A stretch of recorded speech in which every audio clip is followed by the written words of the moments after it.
নমস্কার বন্ধুরা, ঘরোয়া রান্না বাই চৈতালিতে সবাইকে স্বাগত জানাই।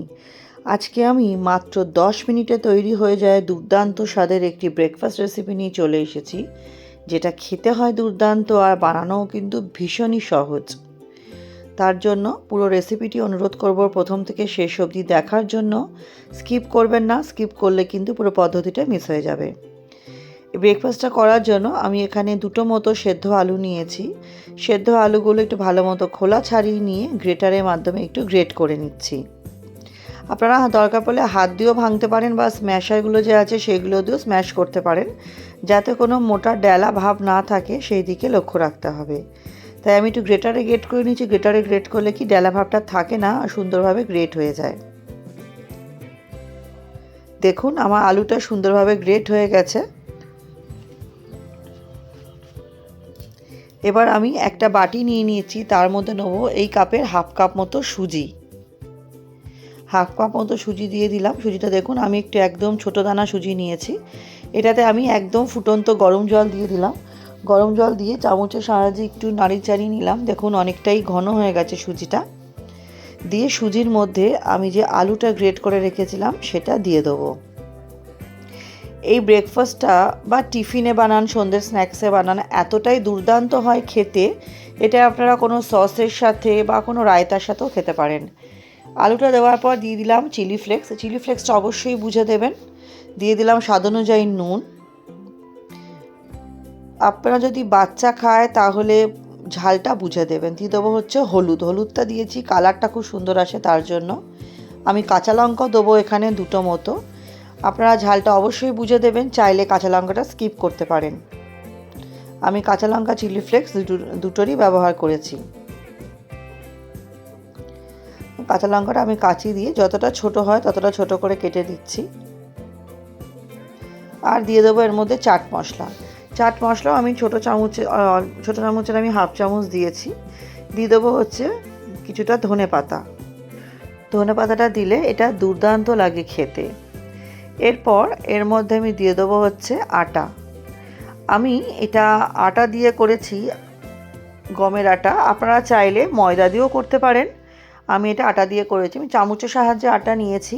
তাই এখানে আটার পরিমাণটা প্রথমে আমি 1 কাপ মতো আটা নিয়েছি। তারপর যদি আটার প্রয়োজন হয় তবে আটা নেব। আমার টোটাল 1.5 কাপ মতো আমি আটা নিয়েছি এখানে। তো প্রথমে 1 কাপ মতো আটা দিয়ে একটু ভালো মতো মেখে নিচ্ছি। এর মধ্যে কিন্তু জলের ব্যবহারটা হবে না, যেহেতু সেদ্ধ করা আলু আছে এতেই মাখা হয়ে যাবে। আর আলুর জন্য একটা স্টিকি মানে এটা আঠালো আঠালো একটু হালকা ভাব থাকবে, তাতে ভয় পাওয়ার কিছু নেই।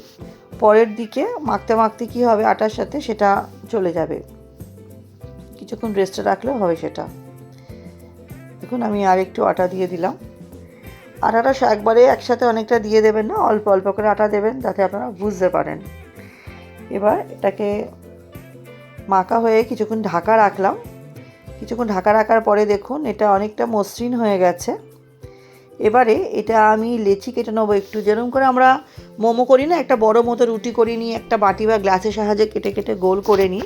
এটাও আমি তাই করব। এটা আমি ভালো মতো একটু মেখে নিচ্ছি। মেখে এটাকে একটু মসৃণ করার জন্য এর মধ্যে আমি খুব সামান্য সাদা তেল দিয়ে দিলাম। সাদা তেল দিয়েও একটু ভালো মতো মেখে নেবো। দেখুন এর মধ্যে কিন্তু সেই আঠালো ভাবটা সেই মাত্রায় এখন নেই, একদমই নেই বললে চলে আঠালো ভাবটা। এবার তেল দিয়ে কিছুক্ষণ মেখে নেওয়ার পর দেখুন খুব সুন্দর মসৃণ হয়ে গেছে। এবার এটা থেকে আমি একটু বড় বড় লেচি কেটে নেব। তারপর সেইগুলো একটু বড় মতো রুটি বেলে নিয়ে বাটির সাহায্যে ছোট ছোট গোলা গোলা লুচির আকারে কেটে নেব। বেলার সময় আমার ভিডিওটা অফ হয়ে গেছিলো, আমি বুঝতে পারিনি, তার জন্য আমি ক্ষমা চেয়ে নেবো আপনাদের কাছে। দেখুন আমি গোল গোল লুচির আকারে এগুলো আমি কেটে নিয়েছি। এরপরে আমি একটা গ্যাসে কড়াই বসিয়ে তেল নিয়ে, তেলটা খুব প্রচণ্ড বেশি গরম করলে হবে না, এটা মিডিয়াম সাইজ গরম করে আমি একটা একটা করে লুচি দিয়ে দেবো। দিয়ে যখন লুচিগুলো ওপর দিকে এরকম ভেসে আসবে তখন আমাকে তেল দিতে হবে ওপরে, যাতে একটু ফুলে যায়। দেখুন প্রথমটা আমার সেরকমভাবে ফোলেনি, এটাকে তুলে নিয়ে দ্বিতীয়টা দিয়ে দিচ্ছি। দ্বিতীয়টা দেওয়ার পরও যখন এটা দেখুন ওপর দিকে উঠে আসাতে আমি যখন খুন্তি দিয়ে তেল দিচ্ছি তখন দ্বিতীয়টা কিন্তু একদম বলের মতো ফুলে গেছে। এটা একটুখানি ভাজা ভাজা করে নেবো, সুন্দর একটা কালার আসা অবধি। তারপরেই এটাকে আমি তুলে নেব। এইভাবে আমি প্রত্যেকটাই ভেজে নিয়েছি। নতুন বন্ধু যারা আমার চ্যানেলে আজকে নতুন, ভিডিওটি প্রথম দেখছেন, আমার রেসিপিগুলো যদি আপনাদের সামান্য হলেও ভালো লেগে থাকে, চ্যানেলটি সাবস্ক্রাইব করে পাশে থাকা অনুরোধ রইল। পাশে থাকা বেল আইকনটি প্রেস করে অল নোটিফিকেশানটা অন করে নেবেন, যাতে আমি চ্যানেলে যখনই নতুন নতুন রেসিপি আপডেট করব সবার আগে আপনাদের কাছে নোটিফিকেশান পৌঁছে যাবে। এবং পুরনো বন্ধুদের অনেক ধন্যবাদ পাশে থাকার জন্য, এতটা সাপোর্ট করার জন্য। একটাই অনুরোধ করব, সুন্দর সুন্দর কমেন্টের মাধ্যমে উৎসাহিত করবেন। আপনাদের একটা কমেন্ট বা একটা লাইক অনেক বেশি গুরুত্বপূর্ণ আমাদের জন্য, এবং বেশি ভালো লাগলে পরিবার বন্ধুবান্ধবের সাথে শেয়ার করবেন। দেখুন আমার প্রত্যেকটা বেলা হয়ে গেছে, আর কতটা সুন্দর হয়েছে দেখতে। আমি আপনাকে অবশ্যই একটা ছিঁড়ে দেখাবো। দেখুন কতটা দুর্দান্ত হয়েছে। তাহলে রেসিপিটা তো আমার কমপ্লিট হয়ে গেছে, আর ভিডিওটাও আমি আজকের মতো এখানেই শেষ করছি। নেক্সট দিন আবার হাজির হব নতুন কোনো রান্নার সাথে। আমার সাথে ভিডিওটি শেষ অবধি ধৈর্য ধরে দেখার জন্য সকলকে অসংখ্য ধন্যবাদ। সবাই খুব ভালো থাকবেন, সুস্থ থাকবেন।